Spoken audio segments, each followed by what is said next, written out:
In the global race for tech dominance, artificial intelligence is everything, right? It's the grand prize. But what happens when that race turns into a full-blown heist? Today, we're breaking down a story that honestly feels like it was ripped straight from a modern spy thriller, and it involves secrets worth billions. So, how do you steal a multi-billion-dollar AI?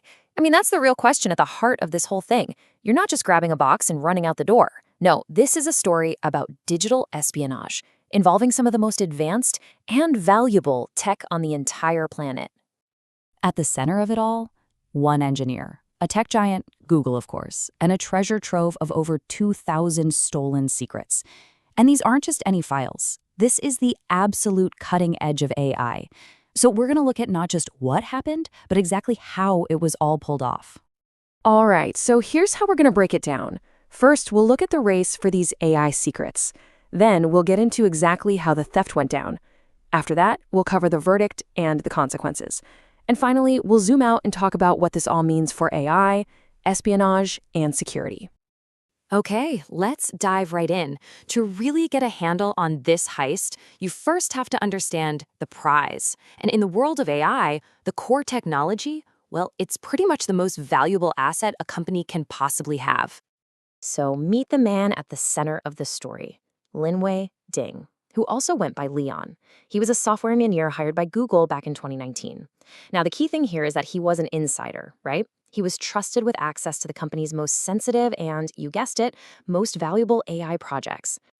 So what exactly are we talking about when we say AI trade secret? The best way to think about it is like a company's secret sauce. It's all the confidential stuff that gives them a competitive edge. And we're not just talking about a few lines of code here. It's the proprietary blueprints, the designs, the software. This is the intellectual property that companies spend billions to develop. And the sheer scope of what was taken is just staggering.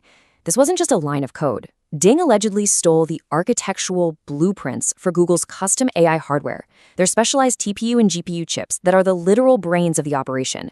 He also took the software that makes all those chips talk to each other, and even the master code that turns thousands of them into a single, powerful AI supercomputer. Basically, he took the entire playbook for building a world-class AI system from the ground up. So, the big question, how did he do it?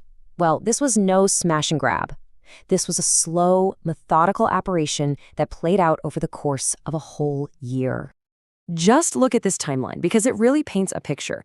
This was not a spur-of-the-moment decision. The thefts began way back in May 2022. And get this, just a month later, while still a Google employee, he's already in talks to become the CTO for a company in China. By early 2023, he founded his own AI startup there, all while still on Google's payroll. It all came to a head in December 2023 when he resigned, but the whole scheme only unraveled after he was seen presenting his new company at an investor conference in China. His methods for covering his tracks were pretty clever. He didn't just drag and drop files. Nope. He copied data from Google's internal systems, pasted it into the simple Apple Notes app, and then converted those notes to PDFs. This was a deliberate attempt to strip the files of any identifying data, making them way harder to trace back to Google. After that, he uploaded them to a personal cloud account. And the deception wasn't just digital. To create a physical alibi, he allegedly had another employee scan his access badge at the Google office in the US. This made it look like he was physically there, working, when he was actually in China building his new venture.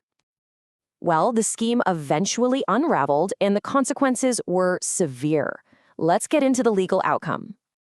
He was convicted on two very distinct sets of charges, 7 counts of each. First, you've got theft of trade secrets, which is about stealing proprietary commercial information. But second, and this is the really serious one, is economic espionage. That charge implies the theft wasn't just for personal gain, but was intended to benefit a foreign government. So let's talk consequences, because they are severe.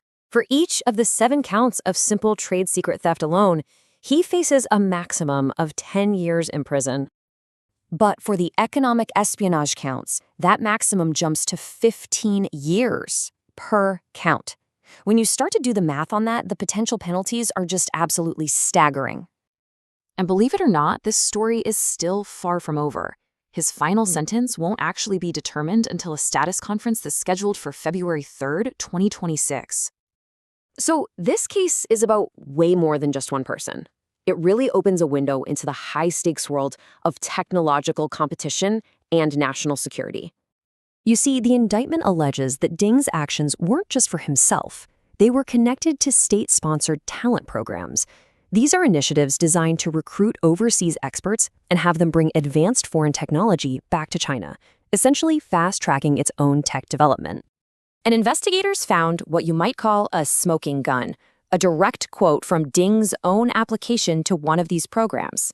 He wrote, quote, "I plan to help China to have computing power infrastructure capabilities that are on par with the international level." For the Department of Justice, this was clear evidence his goal was to benefit entities controlled by the Chinese government. So why does this one case matter so much? Well, first, there's national security. AI isn't just a commercial product. It's a critical military and intelligence tool. Then there's economic competition.